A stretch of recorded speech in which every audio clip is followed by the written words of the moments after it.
a lot of times and we didn't get a lot of calls. And going back and looking at the film, I've seen a lot of calls that weren't made. I guess some people got a special whistle, but it doesn't matter who you are, what rookie you are, bets are coming at your neck. Because we're here to show you, like, this is a grown women's league, and this is the best league in the world for a reason. I ain't answering no Caitlin Clark questions. I don't know what she said. What you say to her? I didn't say anything. That's enough.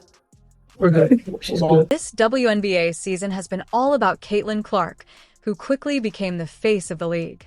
Fans have loved watching her electrifying skills as a shooter and playmaker. But while the fans were thrilled, many of her fellow players weren't as excited about her arrival. In fact, a lot of players took every opportunity to get physical with Clark, sometimes making the game feel more like a street brawl than basketball. Over the 40-game season, Caitlin has faced 5 flagrant fouls and countless other hard hits that were just called as regular fouls. It's normal for rookies to face a little extra toughness, but what Clark has experienced goes way beyond that. She's been pushed, tripped, hit in the head, and even shoulder-checked, you name it.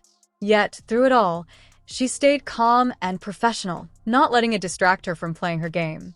From a business perspective, the WNBA has gained a lot from Caitlin Clark's presence, both financially and in terms of media attention. Other players will certainly benefit from this increased spotlight, but instead of showing gratitude, many seem to treat Clark like the new kid on the block. Some might even be acting out of frustration, especially since they played great basketball for years without getting the same recognition.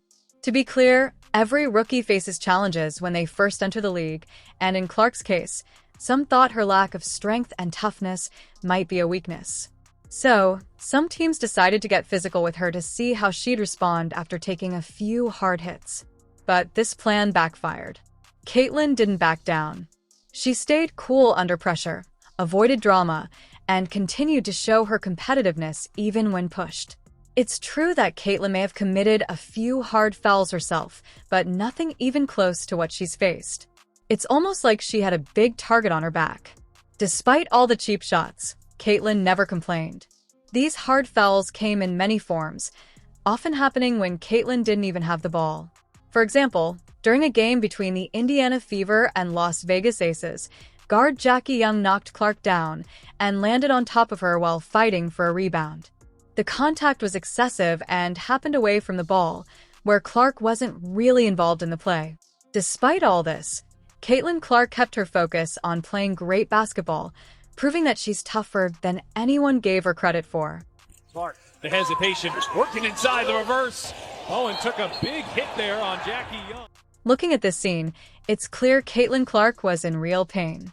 Jackie Young's move was careless. She made contact during the game, but with more force than was really necessary. Then, as she lost her balance, she tripped right over Clark, landing with her full weight on top of her. The first bump already knocked Caitlin off balance, but the follow-through pushed the situation into dangerous territory. Since Clark isn't known for being a major offensive rebounder, it raises the question, why did Young feel the need to body check her so aggressively? Couldn't a simple box out have been enough? Or was there an underlying reason to get physical and target the opponent's best player? It's hard to say based on just one play, but the truth is, this kind of physicality became a pattern whenever Caitlin was on the court this season. Several teams took a tough, borderline reckless approach when facing her. The Seattle Storm, for instance, was one of the teams that seemed to make it a point to make Clark's life as difficult as possible. Take this example. Center Eziota Magbeger went all out to block Caitlin's shot, but instead of just getting the ball, she hit Clark in the head so hard it was painful to watch. This wasn't a one-off. It was part of a larger trend of players trying to physically wear down the rookie. Goes around to Gumake, drives baseline, and shot rejected by Ezzy Magbeger. Depending on how you look at it, this play could be seen as a legitimate defensive effort or a reckless attempt to hurt a smaller player. Eziota Magbeger closed out hard on Caitlin Clark as she drove to the basket and went up to block the shot, but instead, she made hard contact with Clark's head. While it's understandable that defenders want to stop an easy basket, there's a limit to how violent a collision can be before it becomes dangerous. What's shocking is that the referees either missed the call or didn't think hitting someone in the head during a block was a foul. No foul was called on the play. Looking at it again with replay, it's clear this should have been a foul, possibly even a flagrant one. To make things worse, the Seattle Storm's promo team used an image of that collision to promote Magbeger as a Defensive Player of the Year candidate, acting like it was a clean block when the video showed otherwise. This caused a huge backlash from WNBA fans who accused Seattle of trying to exploit Clark's visibility for their own benefit. Bad fouls happen in basketball, but teams shouldn't celebrate them just because the player who gets knocked down happens to be a star. It seems like the entire Seattle Storm team had something to prove against Clark. When they weren't physically trying to take her out, they used every opportunity to get into verbal confrontations with her. Even backup player Victoria Vivians got in Caitlin's face during a fast break, trying to escalate the situation. Thankfully, Aaliyah Boston stepped in and calmly led Caitlin away, preventing things from getting uglier. It wasn't a good look for the game. Victoria Vivians, an old Indiana Fever player. The referees called a double technical to try to calm things down, and to be fair, Caitlin did get involved in the confrontation briefly before walking away. We don't know exactly what was said between the two players or who started it, but it definitely seemed personal. That would explain why Victoria Vivians kept pushing at Clark even after she tried to back off. There's a fine line between trash talk and crossing into something worse, and this situation came dangerously close to the latter, with no real reason for it.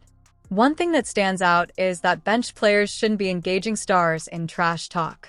Vivians, who averaged just over 3 points per game this season, came into the game looking to bait Caitlin into an incident that would have hurt the Fever more than it would Seattle.